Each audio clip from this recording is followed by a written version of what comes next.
சுட்டும்பிலி சுடலை இனி வரப்போகிற எபிசோடுக்கான ப்ரெடிக்ஷன் தான் பார்க்க போகிறோம். நம்ம அபிநயா இப்போ கர்ணாவால் கடத்தப்பட்டிருக்கா அப்படின்ற விஷயமே கண்டிப்பாக சண்முகத்துக்கு தெரியவே தெரியாது. ஆனால் இனிமேலாவது சண்முகம் எப்படி இருந்தாவது தன்னோட தங்கையான கடத்தப்பட்டிருக்கா அப்படின்றத தெரிய வந்தா எவ்வளோ தூரத்துக்கு கஷ்டப்படுவார். சண்முகம் அபிநயாவை மீட்கிறதுக்கு என்ன பண்ணுறதுன்னு தெரியாமல் முழிச்சுக்கிட்டு இருக்க போகிறாரு. இந்த தருணத்தில் கண்டிப்பாக லாயர் பிரபாகரன் தான் ஹெல்ப் பண்ண போகிறாரு. அப்போவும் இனி வெற்றிக்கு தெரிய வருமா அப்படின்னு பார்த்தா இனி வரப்போகிற எபிசோடில் தெரிய தான் போகுது. அபிநயா கண்டிப்பாக ஜெயிலுக்கு திரும்பவும் போகக்கூடாது அப்படின்னு நினச்சா கண்டிப்பாக அதுக்கு ஒரே ஒரு வழி தான் இருக்குது. இந்த கர்ணா மாட்டினா மட்டும்தான் இனி ஜெயிலுக்கு போகாமல் அபிநயா வெளியே இருக்க முடியும். அது மட்டும் இல்லாமல் அபிநயா தனக்கு ஆதாரம் ஏதாவது கிடைக்குமான்னு தேடிட்டு இருந்த இடத்துல இனி வரப்போகிற எபிசோடில் கண்டிப்பாக ஆதாரம் கிடைக்க போகுது. அபிநயா இப்போ போலீஸ் கஸ்டடியிலேருந்து தப்பிச்சு வந்துட்டா. இதனால அவள் சரண்டர் ஆகணும் அப்படின்னு நியூஸு கேள்விப்படுறாரு சண்முகம். இதை கேட்டதுமே சண்முகம் பதறாரு. என்னடா இப்படியெல்லாம் நியூஸ் வருது, நம்ம தங்கச்சி என்ன ஆக போதோ அப்படின்னு சொல்லிட்டு நினைக்கிறாரு. இந்த நியூஸ் கண்டிப்பாக சுடருக்கும் தெரியக்கூடாது அப்படின்னு சொல்லிட்டு மறைக்கணும்னு நினைக்கிறாரு. இந்த இடத்துல தான் அபிநயாவை தேடி 2 போலீஸ் வந்து விசாரிக்க வந்துடுறாங்க. சரளா கிட்ட விசாரிக்கவும் செய்கிறாங்க. அப்போ தான் நம்ம சண்முகம் வெளியே வந்து என்னன்னு பார்க்குறாரு.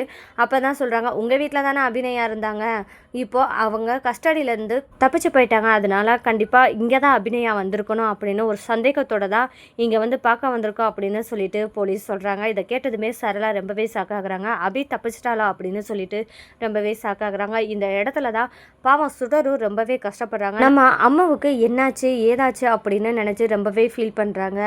இப்படி இருக்கிற நேரத்தில் நம்ம சண்முகம் சுடர்கிட்ட, அழாத சுடர், நான் இருக்கேன்ல, கண்டிப்பாக அபிக்கு எதுவும் ஆக விட மாட்டேன், உன்னோட அம்மாவை நான் கூட்டிகிட்டு வந்துடுவேன் அப்படின்னு சொல்லிட்டு சண்முகம் ப்ராமிஸ் பண்ணுற சுடர்கிட்ட.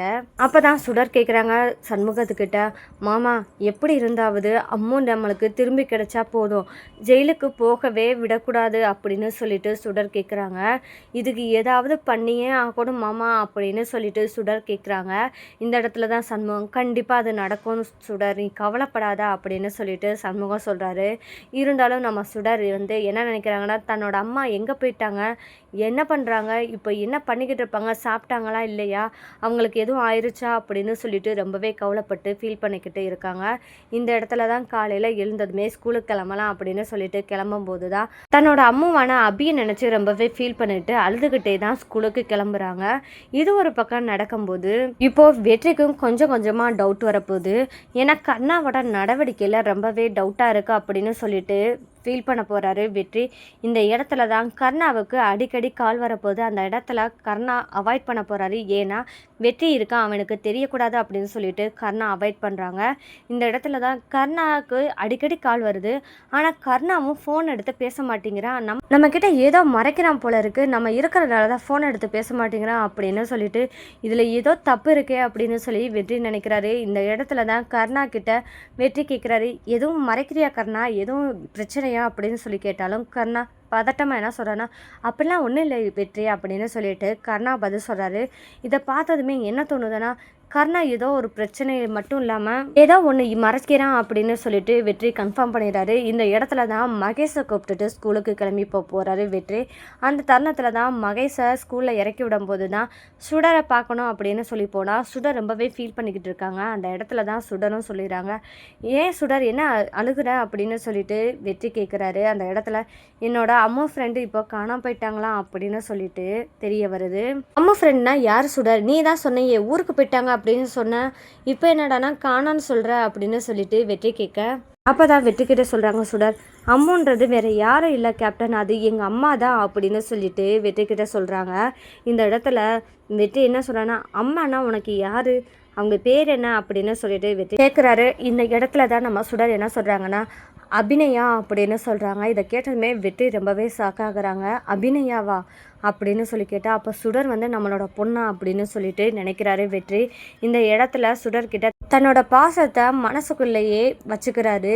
இந்த இடத்துல வெளியே காமிச்சோம்னா சுடரோட மனசுக்கு ஏதோ டவுட்டு தோணிடும், அதனால வேணாம் அப்படின்னு சொல்லிட்டு வெற்றி நினைக்கிறாரு. அப்போ அந்த இடத்துல என்ன கேட்குறான்னா, சரி சுடர், உங்கள் அம்மா எங்கே போனாங்க ஏது போனாங்கன்னு சொல்லு, நான் கூட்டிகிட்டு வரேன் அப்படின்னு சொல்கிறாங்க.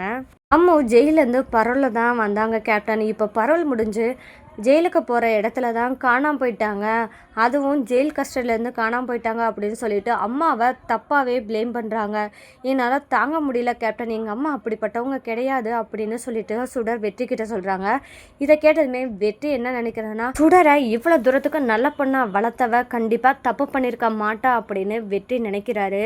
அப்போ நம்ம சுடருக்காகவாது அபிநயாவை காப்பாற்றி ஆகணும், இந்த பிரச்சனைக்கெல்லாம் காரணம் கர்ணாவாக தான் இருக்கும் அப்படின்னு வெற்றி கன்ஃபார்ம் பண்ணணும் அப்படின்றதுக்காக கர்ணாவை வாட்ச் பண்ண ஆரம்பிக்கிறாரு. அப்போதான் வெற்றிக்கு ஒரு யோசனையே வருது. கர்ணாவோட நடவடிக்கையில் ஒரு மாற்றமே இருக்கே, அப்போது அபிநயாவை கர்ணா தான் கடத்தி வச்சிருக்கணும் அப்படின்னு சொல்லிட்டு வெற்றி நினைக்கிறாரு. நம்ம கண்டிப்பாக கர்ணாவுக்கு தெரியாமல் அபிநயாவை மீட்கணும் அப்படின்னு வெற்றி ஒரு பக்கம் நினைக்கிறாரு. இதெல்லாம் ஒரு பக்கம் நடக்கும்போது லாயர் பிரபாகரன் என்ன நினைக்கிறாரு அப்படின்னு பார்த்தா, இப்போ வரைக்கும் கர்ணா தான் கடத்திருப்பாரு அப்படின்னு கன்ஃபார்ம் பண்ணலை. ஆனால் கர்ணாவோட நடவடிக்கையில் கொஞ்சம் கொஞ்சமாக மாற்றம் இருக்குன்னு சொல்லிட்டு வாட்ச் பண்ண போகிறாரு. கர்ணா எங்கே போகிறா ஏது போகிறான்னு கண்டிப்பாக கவனிச்சே ஆகணும். ஏன்னா அபிக்கு வேறு யாருமே பிரச்சனை கொடுக்கறதுக்கான வாய்ப்பும் கிடையாது அப்படின்னு நினைக்கிறாரு லாயர் பிரபாகரன். அது மட்டும் இல்லாமல் அவங்க கஸ்டடியிலேருந்து தப்பிச்சு போகணும்னு அவசியம் இருந்தால் எனக்கு மெசேஜ் பண்ணி எக்ஸாம் நல்லா பண்ணிட்டேன்னு அப்படின்னு சொல்லியிருக்க வாய்ப்பே கிடையாது. இப்படி அபிநயா செஞ்சுருக்க மாட்டாங்க, கண்டிப்பாக கர்ணாவால் தான் பாதிக்கப்பட்டிருப்பாங்க அப்படின்னு சொல்லிட்டு லாயர் பிரபாகரன் கொஞ்சம் கொஞ்சமாக வாட்ச் பண்ண ஆரம்பிக்கிறாரு. கர்ணா எங்கே போகிறா ஏது போகிறான்னு. இந்த இடத்துல தான் கர்ணா என்ன பண்ணுறாருன்னா, நைட்டு போகலாம் அப்படின்னு சொல்லிட்டு முடிவு பண்ணியிருக்காரு. அப்போது காத்துக்கிட்டே இருக்காரு பிரபாகரன் எங்கே போகிறாங்க அப்படின்னு சொல்லிட்டு. இந்த மாதிரி இருக்கிற நேரத்தில் லாயா பிரபாகரன் ஒரு புத்திசாலித்தனமான முடிவு எடுக்கிறாரு. அது என்னன்னு பார்த்தா, முதல்ல அபி கடத்தப்பட்டிருக்காங்களா அதுவும் கர்ணாவால் தான் அப்படின்னு கன்ஃபார்ம் பண்ணிக்கிட்டு அடுத்ததான் நம்ம வேறு வேலையை பார்ப்போம் அப்படின்னு சொல்லிட்டு நம்ம லாயர் நினைக்கிறாரு. இந்த தருணத்தில் தான் பின்தொடர்ந்து போகிற லாயர் பிரபாகரனுக்கு இப்போ கர்ணா தான் லாயரை கடத்தி வச்சிருக்கான் அப்படின்ற உண்மையை தெரிஞ்சுக்கிறாரு இந்த லாயர் பிரபாகரன். அடுத்த கட்ட நடவடிக்கையாக லாயர் பிரபாகரன் ஒரு முடிவு எடுக்கிறாரு. அது என்னன்னு பார்த்தா, இவனை இப்படியே நம்ம சும்மா விடக்கூடாது, நம்ம இந்த இடத்துல அபியை காப்பாற்ற போனோம்னா கண்டிப்பாக நம்ம தான் காப்பாற்றணும்னு தெரிஞ்சால் இனி அபிக்கான ஒரு ஆதாரங்களை எடுக்கிறதுல ஒரு பிரச்சனை ஏற்படும் அப்படின்னு யோசிக்கிறார் பிரபாகரன். அது மட்டும் இல்லாமல் இப்போ அபிநயா வெளியே இருக்கிற வேண்டிய கட்டாயம் இருக்குது, அவங்கள வச்சு தான் நம்ம ஆதாரத்தை நம்ம ரெடி பண்ணணும் அப்படின்னு சொல்லிட்டு லாயர் பிரபாகரன் நினைக்கிறாரு. இந்த இடத்துல தான் ஒரு யோசனையும் தோணுது, நம்ம எதுக்கு இன்வால்வ் ஆகணும், அதுக்கு நம்ம போலீஸ்க்கு இன்ஃபார்ம் பண்ணால் அவங்களே வந்து இந்த கர்ணாவை பிடிச்சிட்டு போயிடுவாங்களே. இப்போதைக்கு கர்ணாவை போலீஸ் பிடிச்சிட்டு போயிட்டா இப்போ கடத்தப்பட்ட கேஸில் மட்டும்தான் இவன் மாட்டுவான். ஆனால் இது கொஞ்ச நாளைக்கு தற்காலிகமாக இவன் இந்த கேஸில் இருக்கிறது நல்லது தான். இதை வச்சு தான் நம்ம அபிநயா வெளியே கொஞ்ச நாளைக்கு இருக்க முடியும். அது மட்டும் இல்லாமல் இவங்களோட கேஸையும் ரீஓப்பன் பண்ணி இவங்களுக்கு தேவையான ஆதாரங்களையும் ரெடி பண்ண முடியும் அப்படின்னு சொல்லிட்டு பிரபாகரன் ஒரு ஸ்கெட்சு போடுறாரு. லாயர் ஒரு பக்கம் முயற்சி பண்ணுறாரு. அது மட்டும் இல்லாமல் இனி அடுத்ததாக யாருன்னா வெற்றி ஒரு முயற்சி பண்ணுறாரு. என்னென்னு பார்த்தா, கர்ணா கிட்ட நம்ம ஃபோன் பண்ணி கேட்டோம்னா அவன் உள்ளதை சொல்ல மாட்டான், அப்போ நம்ம வேறு வழியில் தான் முயற்சி பண்ணணும் அப்படின்னு சொல்லிட்டு கர்ணாவோட ஆட்கள் மூலமாக விசாரிக்க ஆரம்பிக்கிறான். கர்ணா எங்கே போகிறான் ஏது போகிறான் அப்படின்னு சொல்லி விசாரிக்க ஆரம்பிக்கும் போது தான் அவன் இந்த மாதிரி ஒரு குடோனுக்கு போகிறாங்க அப்படின்னு சொல்லிட்டு வெற்றிக்கு அந்த நியூஸ் தெரிய வருது. சரி நம்ம அந்த இடத்துல போய் பார்க்கலாம் அப்படின்னு சொல்லி போய் பார்க்கும்போது தான் அபியை கர்ணா கடத்தி வச்சுருக்கான் அப்படின்றத தெரிஞ்சுக்கிறாரு. இந்த இடத்துல நம்ம எப்படி இருந்தாவது கர்ணாவை தடுத்தே ஆகணும், இதனால பெரிய பிரச்சனையே கர்ணாவுக்கு தான் வரப்போகுது அப்படின்றது தெரியாமல் இவ்வளோ தூரம் பண்ணிக்கிட்டு இருக்கான் அப்படின்னு வெற்றி நினைக்கிறாரு. அது மட்டும் இல்லாமல் நம்ம இங்கே அபிநயாவுக்கு எந்த ஆபத்தும் வராமல் பார்க்கணும்னா நம்ம தான் போகணும் அப்படின்னு வெற்றி நினைக்கிறாரு. இந்த மாதிரி நடக்கும்போது தான் வெற்றி என்ன பண்ணுறாருன்னா, நேராக போய் கர்ணா கிட்ட பேச போகிறாரு. கர்ணா என்ன பண்ணிக்கிட்டு இருக்க அப்படின்னு சொல்லி கேட்குறாரு. அப்போ தான் கர்ணா ரொம்பவே பயப்படுறாரு. கர்ணா கிட்ட அப்போ தான் சொல்கிறாரு, நீ அபியை இவ்வளோ கடத்தி வச்சுக்கிட்டு நீயே உன் தலையில் மண்ணவாரி போட்டுக்கிறியா, அது மட்டும் இல்லாமல் பெரிய பிரச்சனையும் உனக்கு தான் வரப்போகுது, இது கொஞ்சம் கூட யோசிக்க மாட்டியா கர்ணா அப்படின்னு சொல்லிட்டு திட்டிகிட்டு இருக்காரு. இதெல்லாம் கவனிக்காத லாயர் பிரபாகரன் போலீஸ்க்கு தகவல் கொடுத்துட்றாரு. போலீஸ் வரதுக்குள்ளேயுமே லாயர் பிரபாகரன் என்ன பண்ணினா வெளியே கிளம்பிடுறாரு. எப்படி இருந்தாவது கண்டிப்பாக அபிநயாவை விட்டுட்டு இந்த கர்ணாவை தான் பிடிச்சிட்டு போவாங்க அப்படின்னு சொல்லிட்டு காத்துக்கிட்டு இருக்காரு. இந்த இடத்துல தான் நம்ம வெற்றி ஆர்கியூ பண்ணி கர்ணால முடியாது வெற்றி, இதுக்கு மேலே இவளை வச்சிருந்தா எனக்கு தான் பிரச்சனை, அது மட்டும் இல்லாமல் எனக்கு மாணிக்கத்தினால ரொம்பவே தொல்லை கொடுத்துட்ருப்பா அப்படின்னு சொல்லிட்டு இவ கதையை முடிச்சே ஆகணும் அப்படின்னு வெற்றி கிட்ட சொல்கிறாரு. இந்த கேட்டதுமே வெற்றி இனிமேல் கொண்டு உங்ககிட்ட எதுவுமே சொல்ல முடியாது அப்படின்னு சொல்லிட்டு அவர் வெளியே கிளம்புறாரு. ஏன்னா இவங்ககிட்ட பேசி பிரோஜனம் கிடையாது அப்படின்னு நினச்சிட்டு கண்டிப்பாக வேற முயற்சி தான் பண்ணணும் அப்படின்னு சொல்லி வெற்றி கிளம்புறாரு. இந்த இடத்துல தான் போலீஸும் என்ட்ரி ஆகுறாங்க.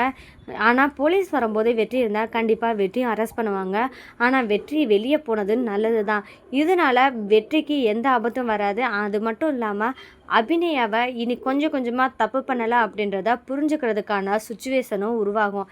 இனி வரப்போகிற எபிசோடுக்கான ப்ரெடிக்ஷன் இது தாங்க. இந்த மாதிரி சுவாரஸ்யமான நிகழ்வெல்லாம் நீங்கள் தெரிஞ்சுக்கணுன்னா மறக்காமல் இந்த வீடியோவை லைக் பண்ணி தெரிவிங்க. அது மட்டும் இல்லாமல் சப்போர்ட் பண்ணி ஆதரவு தெரிவிங்க.